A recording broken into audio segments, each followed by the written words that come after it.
Hello friends, എല്ലാവർക്കും പുതിയൊരു വീഡിയോയിലേക്ക് സ്വാഗതം. നമ്മുടെ രേണുസുതി ദുബായിലൊക്കെ പോയിട്ട് തിരിച്ചു വന്നിട്ടുണ്ട്. അപ്പൊ കിച്ചുവിന്റെ ലൈഫ് സ്റ്റോറിയൊക്കെ കേട്ട് കഴിഞ്ഞ് വിവാദങ്ങളൊക്കെ കഴിഞ്ഞ് ആദ്യമായിട്ടാണ് രേണുസുതി നേരിട്ട് പ്രത്യക്ഷപ്പെടുന്നത്. എന്ന് വെച്ചാൽ മീഡിയക്കാരുടെ മുന്നിൽ പ്രത്യക്ഷപ്പെടുന്നത്. അപ്പൊ അതിനെക്കുറിച്ചുള്ള കുറച്ച് പ്രതികരണമൊക്കെ രേണുസുതി പറഞ്ഞിരുന്നു.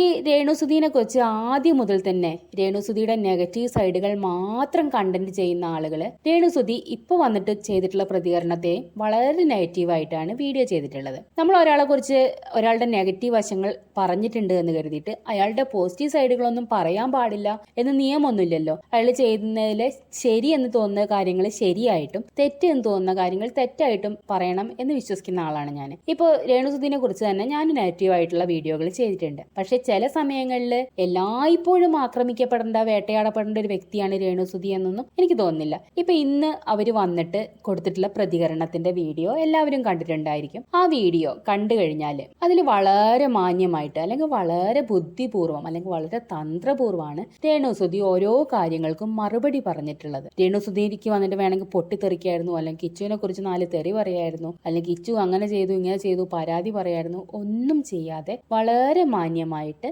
വളരെ ബുദ്ധിപൂർവ്വമാണ് രേണുസുതി ഇത്തവണ ഇതിൽ മറുപടി പറഞ്ഞിട്ടുള്ളത്. ചില സമയത്ത് രേണുസുതി വളരെ ബുദ്ധിപൂർവ്വം സംസാരിക്കാറുണ്ട്, ചില സമയത്ത് നല്ല ഒന്നാന്തരം മണ്ടത്തരവും പറയാറുണ്ട്, ഇല്ല എന്ന് പറയുന്നില്ല. പക്ഷെ ഇക്കാര്യത്തിൽ ഇന്ന് രേണുസുതി വളരെ മാന്യമായിട്ടാണ് മറുപടി പറഞ്ഞതായിട്ട് എനിക്ക് ഫീൽ ചെയ്തിട്ടുള്ളത്. ഇപ്പോ രേണുസുതി പറഞ്ഞ കാര്യം, അവന് 10-22 വയസ്സായില്ലേ, ഇനി അവന് സ്വന്തമായിട്ട് കാര്യങ്ങൾ നോക്കാലോ എന്ന് പറഞ്ഞത് അത് രേണുസുതിയുടെ ബുദ്ധിപൂർവ്വമായിട്ടുള്ള കാര്യമാണ്. ഇനി രേണുസുതിനെ കിച്ചുവിന്റെ കാര്യത്തിൽ യാതൊരു കാര്യത്തിലും ഇടപെടേണ്ട കാര്യമില്ല. കാരണം കിച്ചു പരസ്യമായിട്ട് രേണുസുതിക്കെതിരെ പറഞ്ഞ സ്ഥിതിക്ക് ഇനി കിച്ചു എല്ലാ ഒന്നരാടം ദിവസം വിളിച്ചിട്ട് അമ്മ ചില്ലറ വല്ലതുണ്ടോ ചോദിക്കുമ്പോൾ രേണുസുതിക്ക് ചില്ലറേണ്ട കാര്യമില്ല. എന്തൊരു ലാഭാന്ന് ആലോചിച്ച് നോക്കൂ. അല്ലെങ്കിൽ ഈ കിച്ചുവിന് ഇത്രയും വിരോധം രേണുവിനോടുണ്ട്. രേണു അവന്റെ ജീവിതത്തിൽ ചെയ്തിട്ടുള്ള കാര്യങ്ങൾ അവൻ എണ്ണിപ്പെറുക്കി ഓർത്ത് വെക്കുന്നുണ്ട്. അങ്ങനെയുള്ള അത്രയും കാര്യങ്ങൾ ഓർമ്മയുള്ള രേണുവിന് അവരുടെ ജീവിതത്തിൽ നെഗറ്റീവായിട്ടുള്ള സ്ഥാനം കിച്ചുവിന്റെ ജീവിതത്തിലും കിച്ചുവിന്റെ അച്ഛന്റെ ജീവിതത്തിലും നെഗറ്റീവായിട്ടുള്ള പല കാര്യങ്ങളും ഉണ്ട് എന്ന് അറിയുന്ന ഈ കിച്ചു ഈ ഒന്നരാടം വിളിച്ചിട്ട് രേണുസുതിനോട് പൈസ ചോദിക്കുമ്പോൾ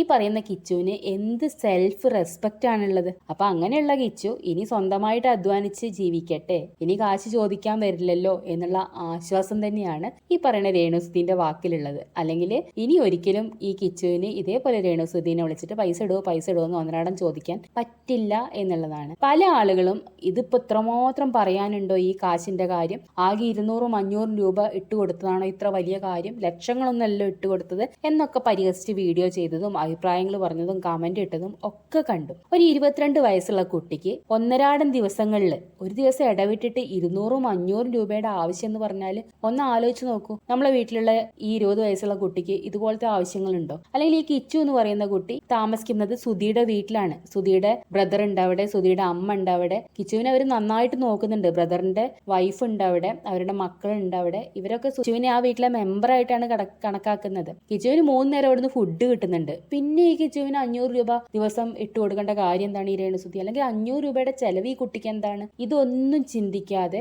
അയ്യോ കിച്ചുവിന് രേണുസുതി അത് കൊടുത്തില്ല, അല്ലെങ്കിൽ 200 രൂപ കൊടുത്തതിന് കണക്ക് പറഞ്ഞു, 500 രൂപ കൊടുത്തതിന് കണക്ക് പറഞ്ഞു. ഒരു വ്ളോഗർ ഞാൻ ചെയ്ത് കണ്ടു. പിന്നെ സ്വന്തം മാതാപിതാക്കളാണെങ്കിൽ ഇങ്ങനെ കണക്ക് പറയില്ല, എനിക്ക് ഉറപ്പുണ്ട്, എന്റെ അച്ഛനമ്മമാരിനോട് കണക്ക് പറയില്ല എന്നൊക്കെ വളരെ ഘോരം പ്രസംഗിക്കുന്നത് കണ്ടു. ഇതൊക്കെ നമുക്ക് വെറുതെ ഇങ്ങനെ ഡയലോഗായിട്ട് പറയാന്നേ ഉള്ളൂ. എല്ലാ അച്ഛനമ്മമാരും മക്കളുടെ കാര്യത്തിൽ എന്തെങ്കിലും താല്പര്യം ഉണ്ടെങ്കിൽ, അവർ നന്നാവണം താല്പര്യം ഉണ്ടെങ്കിൽ കണക്ക് പറയും, ചെലവാക്കിയ കാശിന് കണക്ക് പറയും. നമ്മളിപ്പോ ഒരു കുട്ടിയെ എന്തെങ്കിലും പഠിക്കാൻ വിട്ടു, ആ കുട്ടി ആ കോഴ്സ് കംപ്ലീറ്റ് ചെയ്തില്ല, ഒരുപാട് കാശ് ചെലവാക്കിയ കുട്ടിക്ക് വേണ്ടിയിട്ട് ആ കുട്ടി കോഴ്സ് കംപ്ലീറ്റ് ചെയ്യാതെ വന്നു കഴിഞ്ഞാൽ അച്ഛൻ പറയില്ലേ, ഞാൻ ഇത്ര കാശ് ചിലവാക്കിയിട്ടാണ് നിന്നെ വിട്ടത്, നീ എന്താ കോഴ്സ് കംപ്ലീറ്റ് ചെയ്യാത്തത്? ഏതച്ഛനും ചോദിക്കും. ഇതിന് കണക്ക് പറയാന്നല്ലേ പറയുന്നത്. അതേപോലെ തന്നെയാണ് ഈ കണക്കുകളൊക്കെ നമ്മൾ എപ്പോഴും സൂക്ഷിച്ചു വെക്കണം. അല്ലാതെ അൺലിമിറ്റഡ് ആയിട്ട് കുട്ടികൾക്ക് വേണ്ടി ചെലവാക്കുന്നതല്ല ഒരു നല്ല മാതാപിതാക്കൾ ചെയ്യുന്ന കാര്യം എന്ന് പറയുന്നത്. അപ്പോൾ ഇന്നിപ്പോ രേണുസുതി നടത്തിയ പ്രതികരണം വളരെ കറക്റ്റ് ആയിട്ടുള്ളതാണെന്നാണ് എനിക്ക് തോന്നുന്നത്. പിന്നെ രേണുസുതി കിച്ചുവിനെ സുധീന്റെ കൂടെ പോകുന്നതിന് എതിർപ്പ് പറഞ്ഞിരുന്നോ എന്നുള്ളതിന് രേണുസുതി തന്ത്രപൂർവ്വം പറഞ്ഞ മറുപടി, അത്രയും ദിവസം കുട്ടിയുടെ സ്കൂൾ കളഞ്ഞിട്ടാണ് കൊണ്ടുപോകാറ്, അപ്പോൾ 8 ദിവസമൊക്കെ ആകുമ്പോൾ ഞാൻ പരാതി പറയാറുണ്ട്, കുട്ടിയുടെ സ്കൂൾ ഇങ്ങനെ കളയാൻ പറ്റില്ല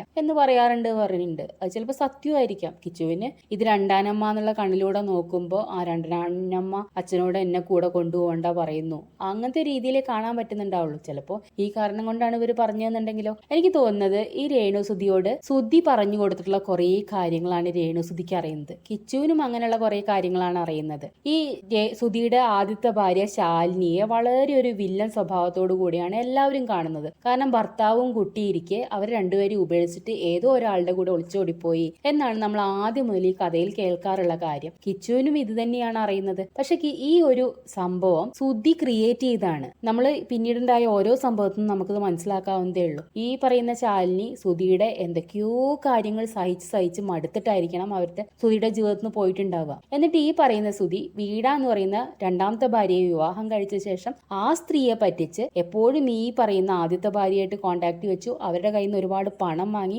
നമ്മൾ മുൻപ് ഈ വീണയുടെ ഇന്റർവ്യൂവിൽ കണ്ടിട്ടുണ്ട്. ഈ ശാലിനിക്ക് പൈസ അങ്ങോട്ട് അയച്ചു കൊടുത്തു, എന്നിട്ട് വഴക്കുണ്ടാക്കിയെന്ന്. യഥാർത്ഥത്തിൽ ചിലപ്പോൾ ശാലിനിയുടെ കയ്യിൽ നിന്ന് എപ്പോഴെങ്കിലും വാങ്ങിയ കാശ് തിരിച്ചു കൊടുത്തത് മാത്രമേ ചിലപ്പോൾ ഈ വീണ കണ്ടിട്ടുള്ളൂ. അപ്പൊ സുധി ഇങ്ങോട്ട് വാങ്ങി എന്ന് പറയാനുള്ള നാണക്കേട് കൊണ്ട് ചിലപ്പോൾ അങ്ങനെ പറഞ്ഞായിരിക്കാം. ആയിക്കൂടെ. അതേപോലെ തന്നെ ഈ പറയുന്ന ശാലിനിയുടെ ഉണ്ടായിരുന്ന ഭർത്താവും കൂടെ വന്നിട്ട് ഈ പറയുന്ന കിച്ചുവിന് സൈക്കിൾ വാങ്ങിക്കൊടുത്തു. എന്നിട്ട് വീണ ഭയങ്കര വഴക്കുണ്ടാക്കി എന്നൊക്കെ വീണ മുൻപുള്ള ഇന്റർവ്യൂകളിൽ പറഞ്ഞിട്ടുണ്ട്. അപ്പോൾ ഈ സുധി എന്ന് പറയുന്ന വ്യക്തിയാണ് ഈ ശാലിനി വളരെ മോശമാണെന്ന് കിച്ചുവിനെയും രേണുവിനെയും വീണയെയും ഒക്കെ പറഞ്ഞ് വിശ്വസിപ്പിച്ചിട്ടുള്ളത്. അതിൽ എത്രമാത്രം സത്യം ഉണ്ടെന്ന് നമുക്കറിയില്ല. സത്യം പറയാൻ വേണ്ടി ഈ പറയുന്ന സുധിയും ബാക്കിയില്ല, ഈ പറയുന്ന ശാലിനിയും ബാക്കിയില്ല. രണ്ടുപേരും നമ്മളെ വിട്ടു പോയി എന്നുള്ളതാണ്. പിന്നെ വീണ ഉപദ്രവിച്ചു എന്ന് പറയുന്നു. അത് കിച്ചുവിന്റെ ചെറിയ പ്രായത്തിലാണ്. കിച്ചുവിന് എത്രമാത്രം ഓർമ്മയുള്ള പ്രായത്തിലാന്ന് നമുക്കറിയില്ല. അവർ തമ്മിലുള്ള വഴക്കുകൾ അല്ലെങ്കിൽ സ്വന്തം മാതാപിതാക്കൾ പോലും മക്കളോട് അവരുടെ ഒരു മാനസിക അവസ്ഥ വെച്ചിട്ട് നമ്മളുടെ മൂഡ് സ്വിങ്സ് വെച്ചിട്ട് ഒക്കെ കുട്ടികളെ വഴക്ക് പറയുന്നവരാണ് മാതാപിതാക്കള്. അപ്പൊ പിന്നെ സ്വന്തം മകനല്ലാത്ത ഒരാളോട് ദേഷ്യപ്പെട്ട് സംസാരിച്ചു എന്നുള്ളതൊന്നും കുറ്റമായിട്ട് പറയാൻ പറ്റില്ല എന്നുള്ളതാണ്.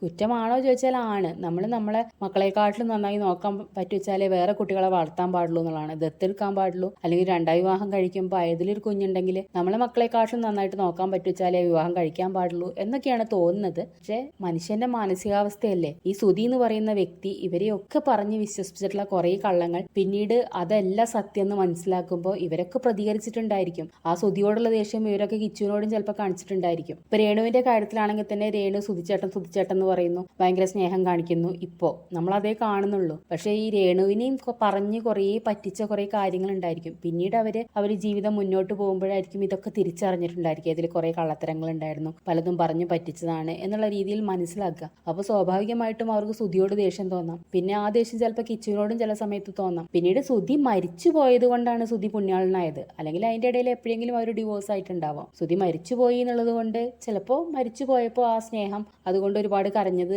യഥാർത്ഥത്തിൽ കരഞ്ഞതായിരിക്കും. അത് കണ്ടിട്ട് ഇവിടെയുള്ള ആളുകളൊക്കെ വിഷമിച്ചു, അവർക്ക് വീട് വെച്ചു കൊടുത്തു, അവരെ അങ്ങനെ നോക്കി കുറെ കാശ് കൊടുത്തു. പക്ഷെ ഇതൊന്നും പൂർണ്ണമായിട്ടും രേണു തെറ്റാണ് അല്ലെങ്കിൽ രേണു കള്ളത്തിയാണ്, രേണു മോശമാണ് എന്നൊന്നും പറയാനുള്ളതല്ല. പിന്നെ രേണു ഇവിടെ മോശമായിട്ട് അല്ലെങ്കിൽ ഇൻസ്റ്റഗ്രാമിൽ സബ്സ്ക്രിപ്ഷൻ ചെയ്തിട്ട് കാശുണ്ടാക്കുന്നു, ശരീരം വിറ്റ് കാശുണ്ടാക്കുന്നു, ശരീരം കാണിച്ച് കാശുണ്ടാക്കുന്നു, അതെന്തോ വലിയ തെറ്റാണെന്നുള്ള രീതിയിലൊക്കെ ഇവിടെ സംസാരിക്കുന്നുണ്ട്. അത് അവരുടെ വ്യക്തിപരമായ കാര്യമില്ലേ. അവർക്ക് അതിൽ താല്പര്യം ഉണ്ടെച്ചാൽ അവർ കാണിക്കട്ടെ, അല്ലാതെ എന്താ. ഇവിടെ വലിയ വലിയ യൂട്യൂബേഴ്സ് ഉണ്ട്, ഒരുപാട് പേര്. എന്ന് വെച്ചാൽ നല്ല പ്രിവിലേജ് ഉള്ള എല്ലാ ആളുകളും അത് വലിയ യൂട്യൂബർ ആണെന്ന് പറയുന്ന നല്ല വലിയ ഫാമിലിയിൽ ഹൈ ക്ലാസ് രീതിയിൽ ജീവിക്കുന്ന യൂട്യൂബേഴ്സ്. അവരുടെ ഡ്രസ്സിങ് നിങ്ങൾ ശ്രദ്ധിച്ചാൽ മനസ്സിലാവും. ഈ ഫോട്ടോസിലൊക്കെ കാണുന്നത് ഇവിടുത്തെ പല പ്രമുഖ യൂട്യൂബേഴ്സ് ആണ്. ഇവര് ഈ ഇട്ടിട്ടുള്ള ഡ്രസ്സ് പോലത്തെ ഒരു ഡ്രസ്സ് ഇട്ടിട്ട് രേണുവിനെ ഞാൻ കണ്ടിട്ടില്ല. ഇവർക്ക് ഇത്രയും കാണിക്കാച്ചാല് രേണു ഇങ്ങനെ ഒരു കാര്യം കാണിക്കുമ്പോൾ രേണു മാത്രം വലിയ കുറ്റക്കാരിയാവുകയും ഇവരൊക്കെ ഭയങ്കര ഹൈ ക്ലാസ് ആവുകയും ചെയ്യുന്നത് എങ്ങനെയാണ്? അപ്പൊ ഇപ്പൊ ഡ്രസ്സ് എന്നൊക്കെ പറയുന്ന എല്ലാവരും അവരുടെ ഇഷ്ടത്തിനും സ്വാതന്ത്ര്യത്തിനും ഇടുന്നതാണ്. അത് വെച്ചിട്ട് നമ്മള് അങ്ങനെ ചെയ്തു ഇങ്ങനെ ചെയ്തു. ഇന്നത്തെ കാലത്ത് പ്രോസ്റ്റിറ്റ്യൂഷൻ പോലും ക്രിമിനൽ കുറ്റമല്ലാതായി മാറിയ കാലാണ്. ഭാര്യ ഉള്ളപ്പോൾ തന്നെ ഭർത്താവിന് വേറെ വിവാഹ ബന്ധത്തിലുള്ള വേറെ ബന്ധങ്ങളിലേക്ക് പോകാന്ന് കോടതി വരെ പറഞ്ഞിട്ടുണ്ട്. എന്ന് വെച്ചാൽ ഇന്നത്തെ കാലത്ത് നമ്മൾ സദാചാരം, തെറ്റ്, ശരി ഇതൊന്നും പറയുന്നതിൽ അല്ലെങ്കിൽ ഇതിലൊന്നും ഒരു അളവുകോൽ വെക്കുന്നതിലൊന്നും ഒരു അർത്ഥവും ഇല്ല എന്നുള്ളതാണ്. എന്തായാലും ഈ ഒരു കാര്യത്തിൽ രേണുസുധീനെ എല്ലാവരും കൂടി എങ്ങനെ വിമർശിക്കുന്നത് കാണുമ്പോൾ അത്രയൊക്കെ വിമർശിക്കാനുണ്ടോ എന്ന് നമുക്ക് സംശയം തോന്നുന്നത് സ്വാഭാവികമാണ്. പിന്നെ ഈ കിച്ചുവിനെ കുറിച്ച് പറയുകയാണെങ്കിൽ ഇപ്പൊ ചെറിയ കുട്ടിയാണ്, ചെറിയ പ്രായത്തിൽ പല തെറ്റുകളും പറ്റുന്നുണ്ടായിരിക്കും. ഇപ്പൊ കിച്ചു രണ്ടാമത് വീഡിയോ ചെയ്ത് വന്നപ്പോൾ ഒരു ലൈവ് തൊട്ടിട്ടൊരു വീഡിയോ ചെയ്ത സമയത്ത് കിച്ചു പറയുന്നുണ്ട്, എന്റെ പേരിൽ പല പ്രശ്നങ്ങളും വന്നേക്കാം, ചിലപ്പോൾ പെണ്ണ് കേസ് വരെ വന്നേക്കാം എന്ന് പറയുന്നുണ്ട്, പീഡന കേസ് വരെ വന്നേക്കാം എന്ന് പറയുന്നുണ്ട്. കിച്ചു ആദ്യം ലൈഫ് സ്റ്റോറി പറഞ്ഞ സമയത്ത് ഡ്രഗ്സ് ഉപയോഗിച്ചിരുന്നു എന്ന് പറഞ്ഞു. കാരണം കിച്ചുവിനെ അറിയാം, കിച്ചുവിനെതിരായിട്ട് ആരെങ്കിലും തിരിഞ്ഞു കഴിഞ്ഞാൽ കിച്ചു ഈ ഡ്രഗ്സ് ഉപയോഗിച്ച കാര്യം തെളിവ് സഹിതം മുന്നോട്ട് വരുന്ന കിച്ചുവിനെ അറിയാം. അപ്പൊ കിച്ചു മുൻകൂർ അവിടെ ഒരു ജാമ്യം എടുത്തു വെച്ചു. ഇനി കിച്ചുവിനെ കുറിച്ച് ആരെങ്കിലും ഡ്രഗ്സ് ഉപയോഗിച്ചു കേസ് പെട്ടു എന്നൊക്കെ പറഞ്ഞിട്ട് എന്തെങ്കിലും തെളിവായിട്ടോ ഒക്കെ വന്നു കഴിഞ്ഞാൽ കിച്ചുവിന് നിസ്സാരമായിട്ടില്ല, കിച്ചുവിന്റെ ഫാൻസ് നിസ്സാരമായിട്ട് പറയും,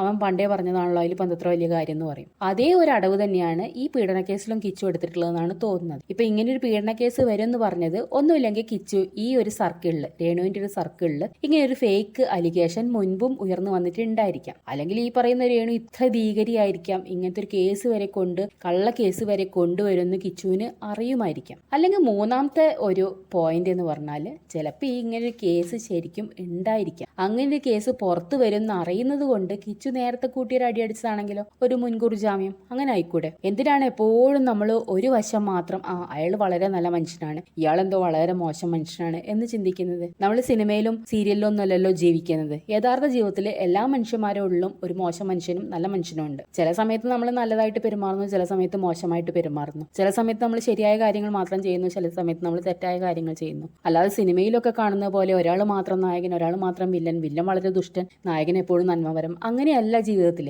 മനുഷ്യന്മാരെന്ന് പറയുന്നത് രണ്ടും കൂടി കലർന്ന ആളുകളാണെന്ന് പറയാനുള്ളൂ. അപ്പൊ നമ്മൾ എപ്പോഴും ഇങ്ങനെ രേണുസുതി മോശം എന്ന് പറയാം, ഇപ്പുറത്ത് കിച്ചോയ്യോ നല്ല മനുഷ്യൻ എന്ന് പറയാം, സുധിച്ചേട്ടൻ എന്തൊരു നല്ല മനുഷ്യൻ എന്ന് പറയാം. ഈ സുധിച്ചേട്ടനാണ് ഈ കഥയിലെ യഥാർത്ഥ വില്ലൻ എന്ന് പറയുന്നത്. മൂപ്പര് മരിച്ചു പോയത് കൊണ്ട് കുറ്റൊന്നും പറയാൻ പാടില്ല എന്നൊക്കെ എല്ലാവരും കമന്റ് ഇടുന്നത് കാണാം. മരിച്ചു പോയി വെച്ചിട്ട് നമ്മളൊരു മനുഷ്യനെ എപ്പോഴും നല്ലത് പറയണമെന്നൊന്നുമില്ലല്ലോ. ഹിറ്റ്ലർ മരിച്ചുപോയി, നമ്മൾ ഹിറ്റ്ലറിനെ കുറിച്ച് അയ്യോ എന്തൊരു നല്ല മനുഷ്യനായിരുന്നു, മരിച്ചു പോയാൽ നമ്മൾ കുറ്റൊന്നും പറയാൻ പാടില്ലല്ലോ എന്ന് പറയുമോ? ഇല്ല, നമ്മൾ ഹിറ്റ്ലറിനെ കുറിച്ച് കുറ്റം പറയും. അയാൾ ഒരുപാട് പേരെ കൊന്നു കളഞ്ഞൊരു മനുഷ്യനാണ്, വളരെ മോശമായിട്ടുള്ള മനുഷ്യനാണെന്ന് പറയും. അതുപോലെ ഒരാൾ മരിച്ചു കഴിഞ്ഞു വെച്ചിട്ട് അയാളെ കുറിച്ച് വെറുതെ പൊക്കി പൊക്കി പറയണമെന്നൊന്നുമില്ലല്ലോ. അയാൾ ചെയ്തു വെച്ച് പോയ കാര്യമാണ് ഇപ്പൊ ഇവരെല്ലാവരും അനുഭവിച്ചുകൊണ്ടിരിക്കുന്നത് എന്നുള്ളതാണ്. ഞാൻ ആദ്യ കാലത്ത് വീഡിയോ ചെയ്ത സമയത്ത് പറഞ്ഞിരുന്നു സുധി ഇതിന് മാത്രം എന്ത് പാപം ചെയ്തു ആവോ, ഈ രേണു കാരണം ഇത്രയും തെറി മേലിരുന്ന് കേൾക്കാൻ വേണ്ടിയിട്ടെന്ന് പറഞ്ഞിരുന്നു. പക്ഷെ ഇപ്പൊ എനിക്ക് തോന്നുന്നു ആ പറയുന്ന സുധി ചെയ്ത കർമ്മത്തിന്റെ ഫലമാണ് ഇപ്പൊ മരിച്ചു കഴിഞ്ഞിട്ട് പോലും മേലിരുന്ന് ഇത്രയും കേൾക്കേണ്ടി വരുന്നത്. കർമ്മഫലം മരിച്ചു കഴിഞ്ഞാലും അനുഭവിക്കുന്നു, മനസ്സിലായി. അത്രേ പറയാനുള്ളൂ. എല്ലാവർക്കും നന്ദി.